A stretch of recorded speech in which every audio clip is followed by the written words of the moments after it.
योग class 7 part 1 भाषा लिपि और व्याकरण।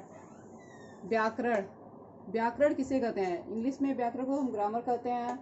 व्याकरण वह शास्त्र है जिसके द्वारा भाषा के शुद्ध रूप व का प्रयोग का ज्ञान होता है, उसे व्याकरण कहते हैं। व्याकरण हमारा वो काम करता है जो सेंटेंसों को या चीज़ों को किस तरह से पढ़ना चाहिए, उसके शुद्ध रूप को, भाषा का व्यवस्थित रूप होता है। भाषा क्या करता है? व्याकरण भाषा के व्यवस्थित रूप का वर्णन करता है कि कहाँ पे हमें किस तरह से पढ़ना चाहिए, कहाँ पे किस चीज़ का प्रयोग करना चाहिए। व्याकरण हमें यह सिखाता है।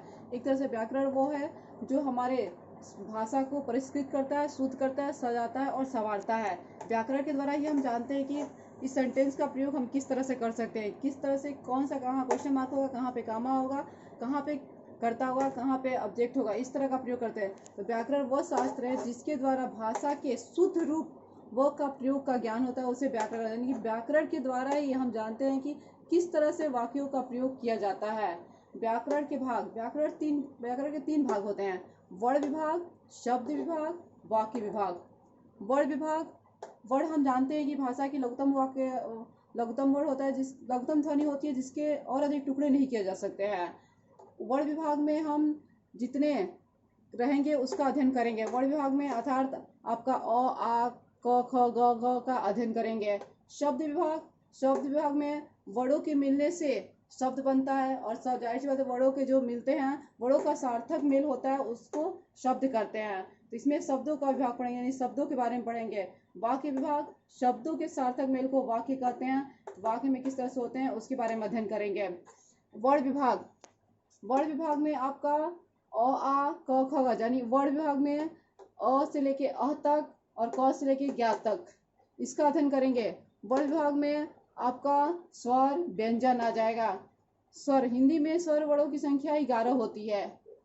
अ से लेके अ तक, यानी अंग और अ से लेके अ तक की संख्या 13 होती है, 13 होती है। और अंग और अ हमारा स्वर नहीं है, अ से लेके अ तक हमारा स्वर है।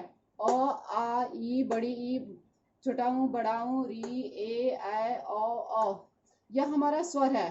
इनका उच्चारण करते समय हमारा स्वर ध्वनि निकलती है, इसलिए इसको स्वर कहते हैं। स्पर्श व्यंजनों की संख्या 25 होती है। स्पर्श व्यंजन किसे कहते हैं? स्पर्श व्यंजन जो हिंदी में क से लेके म तक आता है, जो हमारा, जिसका उच्चारण करते समय हमारा मुंह का हिस्सा किसी न किसी जीभ मुंह के हिस्से को टच करता है, छूता है, तो उसे हम कहते हैं स्पर्श व्यंजन। ताकि किसी भी, यदि क से अंग तक का उच्चारण करें, क, ख, ग का उच्चारण करें, तो हमारा जीभ कहीं ना कहीं टच हो रहा है, तो इसलिए उस जितने क से म तक होते हैं वो स्पर्श व्यंजन होते हैं। हिंदी में कुल वर्ण 44 होते हैं। हिंदी के मूल वर्ण कितने होते हैं? 44 होते हैं। स्वर आपका 11 होता है।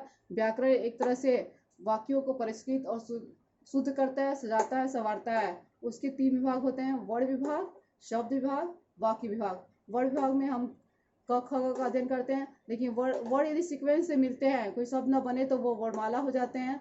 और वर्णों के मिलने से जो सार्थक शब्द होते हैं उसे शब्द कहते हैं। शब्दों के सार्थक मेल को हम वाक्य कहते हैं।